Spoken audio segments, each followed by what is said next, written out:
ئەم کاتتان باش ئەزیزان، دووبارە گەڕامەوە خزمەتتان بە دروستکردنی ئەستوکی بە پەنیر بە شێوازێکی زۆر جیاواز و ئاسان. فەرموون لەگەڵم بن.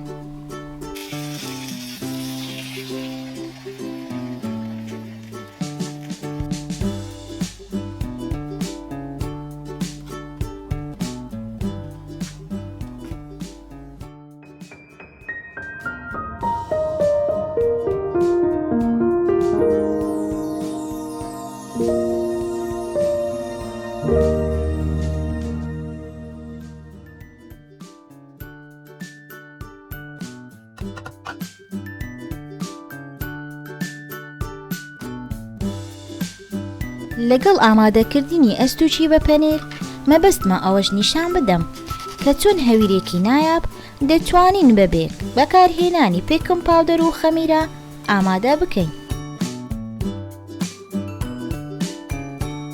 لەبەر ئەوەی من تەنها یەک دانە ئەستوک ئامادە دەکەم، ئەگەر نادەکرێ بە ئامێری هەویر شێلانیش ئامادەی بکەیت.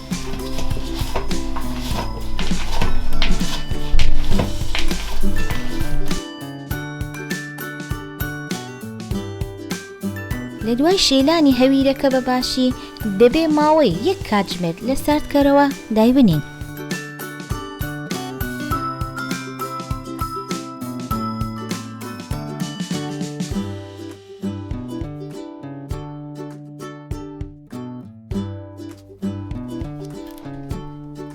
تا ماوەی هەویرەکە تەواو دەبێت لە ساردکەرەوە هەڵدەستم بە کوڵاندنی پەتاتەکە بەباشی و پاشان تێکەڵکردنی لەگەڵ مایۆنێزەکە.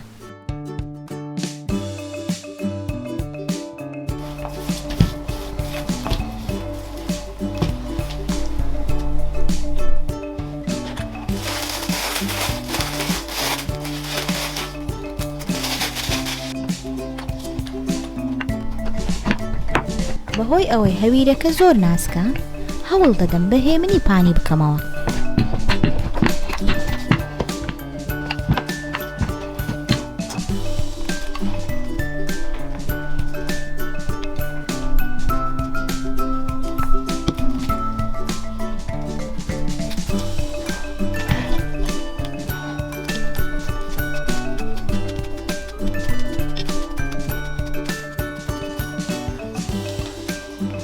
بەپێی ئارەزوو دەتوانی پەنیری زیاتر بەکاربهێنی.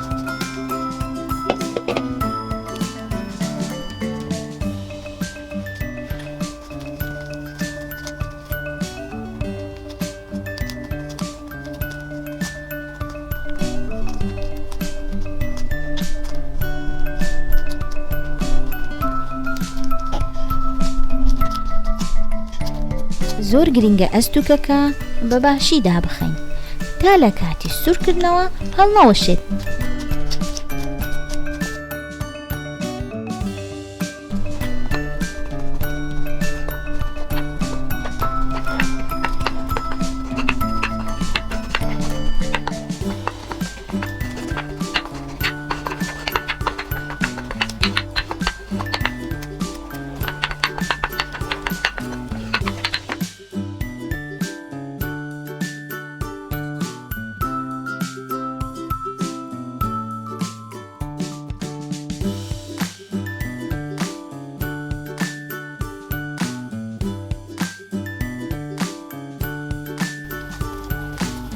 تەنها کەمێک کەرە بەکاربهێنن بۆ چەوەرکردنی تاوەکە و ئەستوکە.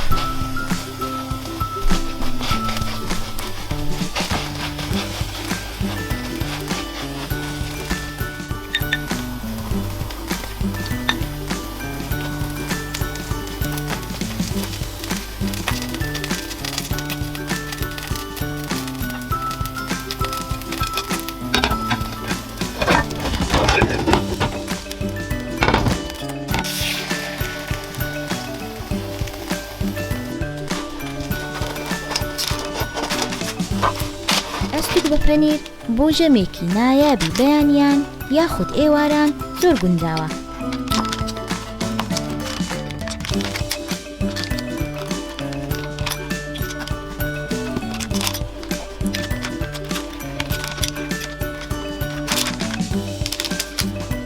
هەروەها سەبسکرایبی کەناڵەکەم و کۆمنتە جوانەکانتان لەبیر مەکەن.